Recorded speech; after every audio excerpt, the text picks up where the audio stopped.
Unit 6 Mixed Review number 12. The shaded part of the model represents a fraction. Another fraction was subtracted from the first fraction. What expression does the model represent? So they tell us it's subtraction. We've got a fraction with another fraction being subtracted. So the first fraction that they're talking about is going to be all of the shaded part. So if we count the shaded part, we have 1, 2, 3, 4, 5, 6, 7, 8, 9, 10 pieces out of 1, 2, 3, 4, 5, 6, 7, 8, 9, 10, 11, 12. So we've got 10 twelfths, and we want to subtract off a fraction. Another fraction was subtracted. So that's going to be those x's.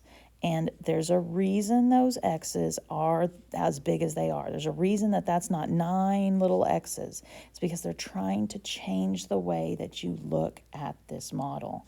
Look at the model as if this is a box and this is a box. Those big x's are making new cuts.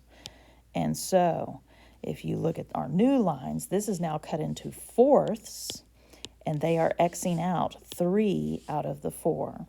And so if we look at our answer choices, 10 twelfths minus 3 fourths is right here on B. Correct answer, B.